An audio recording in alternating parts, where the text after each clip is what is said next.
En réalité, entre environ 4 et 8 ou 9 ans, j'ai connu de nombreuses expériences avec des sortes de petits êtres dans ma chambre. Parfois, je me sentais comme si j'avais été emmené à différents endroits, maintenu à terre, tourmenté. Je savais qu'ils étaient mauvais. Je savais aussi que je ne les aimais pas. Mais il n'y avait rien que je puisse vraiment faire pour les arrêter. Pendant de nombreuses années, ça faisait simplement partie de ma vie. Il y a plusieurs années, je ne sais pas vraiment quand, nous avons été contactés pour voir si nous participerions à ce documentaire. Je crois que le premier, c'était pour l'émission Sizing. Et nous en avons fait aussi un pour une autre chaîne. Mais en gros, c'était sur la même chose, sur nos expériences d'enlèvement. Je l'appelais au secours, en hurlant parce que je ne pouvais pas bouger. Et je ne savais pas qu'il était paralysé aussi. Et nous nous sommes assis dans notre lit en même temps.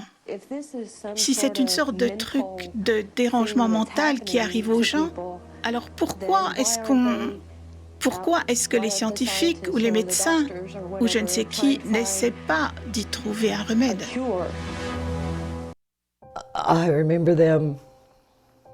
Je me souviens qu'ils venaient dans notre chambre à coucher et le berceau de ma fille était au pied d'une autre.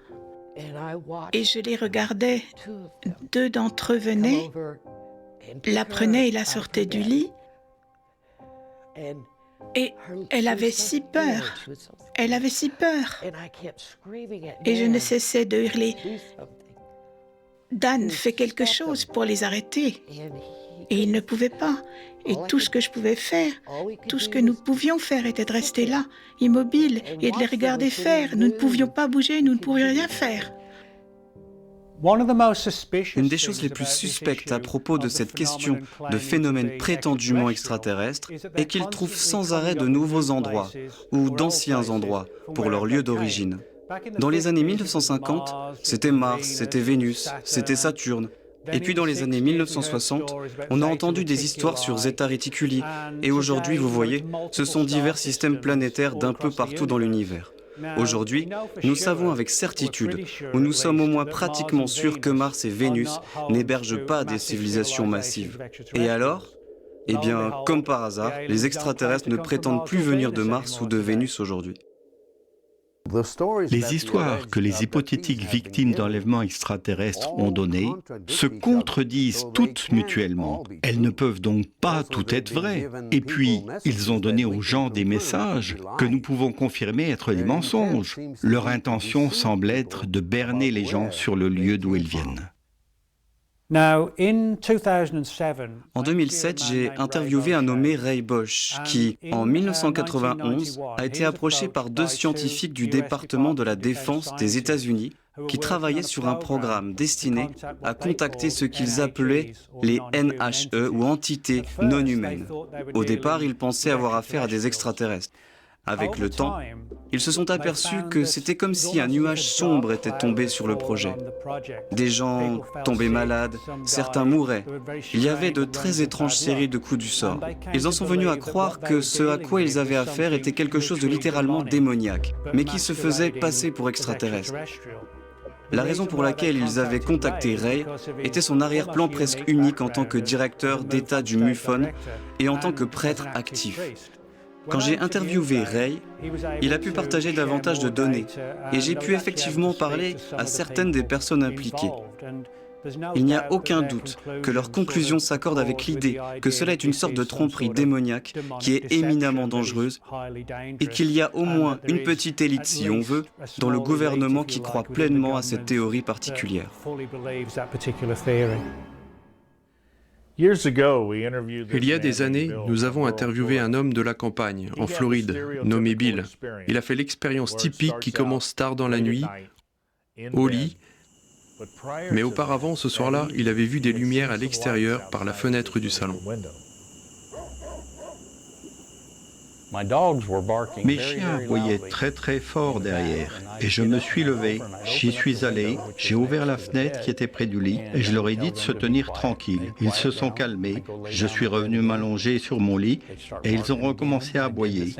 J'ai refait la même chose J'ai fait ça plusieurs fois.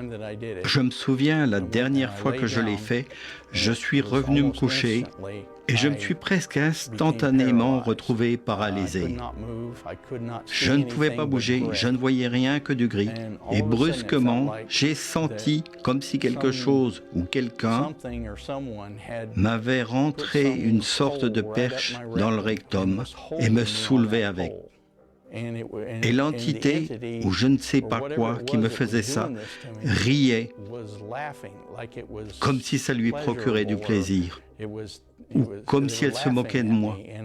J'avais si peur que je ne savais pas quoi faire. Je n'arrive pas à me souvenir si j'ai dit « Jésus, Jésus, Jésus » ou « Jésus à l'aide, Jésus à l'aide ». Mais à cet instant, mon expérience s'est arrêtée. Et j'ai entendu distinctement cette entité couiner de douleur. Et je suis retombé sur le lit. Et j'ai été littéralement jeté sur le lit. Ce qui a réveillé ma femme. Et elle m'a demandé ce que je fabriquais à sauter sur le lit. Le journal Florida Today a recueilli l'histoire de Bill, comme quoi il a stoppé cette rencontre en utilisant le nom de Jésus. Elle a été répercutée dans tout le pays et ça a déclenché un déluge de gens qui nous ont raconté comment ils avaient stoppé leur expérience de la même manière. Alors j'ai contacté mes collègues du MUFON et d'autres ufologues du monde entier et nous avons découvert que beaucoup d'entre eux étaient déjà au courant. Mais ils avaient ignoré ce fait parce qu'ils ne savaient pas quoi en faire. Après que j'ai été sauvé et que je sois devenu chrétien, j'ai bien entendu repenser à mes expériences. Et j'ai réalisé que ces entités avaient purement et simplement altéré ma vision du monde et que j'avais vécu dans la peur qu'elles reviennent pendant l'essentiel de ma vie d'adulte. Mais j'ai réalisé en utilisant l'autorité de Christ en moi que je n'ai plus à avoir peur et qu'ils ne pourraient plus me faire du mal et qu'ils ne pourraient pas revenir me chercher. Mais je suis vraiment arrivé à la conclusion que ce n'étaient pas des extraterrestres bienveillants, mais que c'étaient des esprits mauvais, trompeurs. Et des années plus tard, après avoir déménagé d'ici à Roswell pour en faire mon champ de ministère, je pense que ces entités ont bel et bien essayé une fois de me perturber.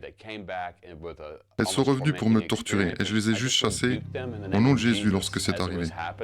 Elles n'ont jamais réussi à gagner une once de terrain ou à revenir me harceler depuis. Et ça vous pousse à vous demander, je veux dire, si ce sont vraiment des entités extraterrestres qui ont traversé des millions d'années-lumière de vide spatial avec leur technologie, alors pourquoi auraient-elles peur du nom de Jésus et s'enfuiraient-elles loin de vous quand vous le mettez en avant? Je veux dire, quelle puissance un personnage religieux supposé mort a-t-il sur ces entités? Au début, la recherche était un peu déroutante. Ce que nous découvrions, c'était que des gens qui professaient être chrétiens faisaient encore des expériences d'enlèvement par des extraterrestres.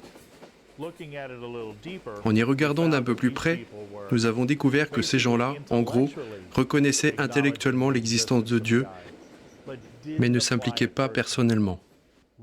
Nous avons fini par les appeler des chrétiens de nom. Mais au travers de ces expériences d'enlèvement extraterrestres, nous avons découvert qu'il semblait y avoir un manque de chrétiens fervents, croyant dans la Bible de façon réelle.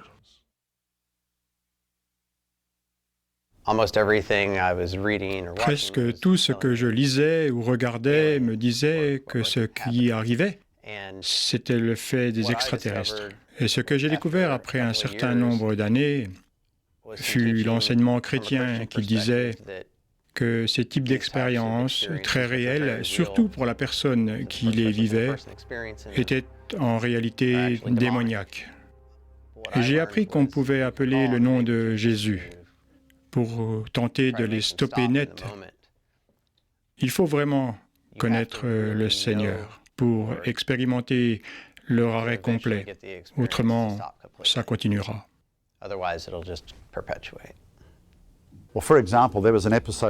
Par exemple, il y a ce passage de la Bible où les fils de Séva, des Juifs, qui n'étaient pas croyants, pas chrétiens, essayaient de chasser des démons en utilisant le nom de Jésus. Et le texte rapporte que les démons leur ont répondu « Jésus, nous connaissons, et nous avons entendu parler de Paul, mais vous, qui êtes-vous » Et il est relaté qu'en fait les démons les ont frappés si fort qu'ils sont sortis de là nus et en sang. Et ce que cela démontre, c'est que c'est une chose de juste dire le nom, mais c'en est une autre de savoir qui est Jésus. Il y avait une autre dame dans le groupe qui avait eu des expériences avec des extraterrestres et elle a raconté qu'au début, c'était la visite classique d'un petit gris. C'est ce qu'elle avait vu d'abord et elle a tout de suite pensé à lui demander « Es-tu un démon ?» Et quand il lui a répondu, il lui a dit « Nous connaissons votre Jésus » et il a immédiatement disparu. En tant qu'enquêteurs de terrain du MUFON, nous sommes formés à mener une enquête scientifique sur les ovnis. Mais dans nos enquêtes, nous trouvions des choses pour lesquelles nous n'avions tout simplement pas de réponse. Nous avons des rapports d'aéronefs qui défiaient purement et simplement les lois de la physique. Nous avions des gens qui déclaraient avoir été enlevés à travers les murs et les plafonds vers un vaisseau dans le ciel. C'étaient des choses sur lesquelles nous ne pouvions pas vraiment enquêter scientifiquement. Alors nous avons commencé à enquêter pour découvrir ce qu'il en était des chrétiens qu'apparemment les extraterrestres n'aimaient pas. Nous en sommes venus à réaliser que les gens ne rencontraient pas des extraterrestres physiques. Mais au lieu de cela, ils rencontraient des êtres spirituels qui nous visitaient depuis une autre dimension. Cette révélation a transformé notre vision du monde. Nous pouvons être absolument sûrs, après plusieurs années d'enquête sur ce phénomène, que ces prétendus extraterrestres qui viendraient de systèmes solaires éloignés ne sont rien de tel. Ce sont plutôt des entités surnaturelles, trompeuses, émanant d'une autre dimension.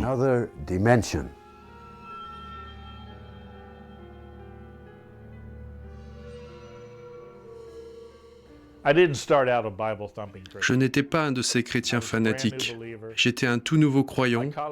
Mon collègue avec qui je travaillais était un chrétien professant, mais je dirais que nous étions tous les deux à l'époque des chrétiens de nom. On nous a présenté à un groupe d'études bibliques afin de nous informer sur l'histoire et sur ce qu'est un chrétien. Nous avons suivi tous les deux le cursus et nous avons découvert que la Bible était la parole infaillible de Dieu. Fort de cette nouvelle information, nous avions quelque chose qu'aucun autre ufologue ne pouvait offrir. Et c'était l'espoir. Un espoir pour les gens qui faisaient ces expériences horribles, espoir que nous pourrions les aider à y mettre un terme.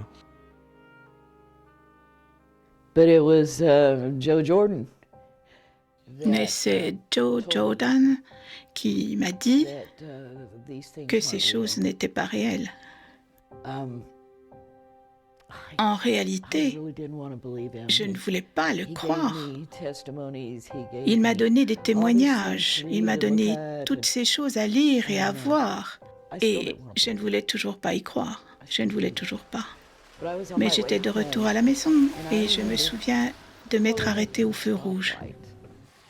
Et là, j'ai su que c'était réel. J'ai su que Dieu existait, que le diable était réel et que j'avais eu affaire à lui pendant longtemps. Alors j'ai appelé Joe et je lui ai dit que je voulais accepter Christ immédiatement, là, tout de suite, tout de suite. Je ne voulais pas attendre. Et c'est là que j'ai accepté le Christ dans la maison de Joe.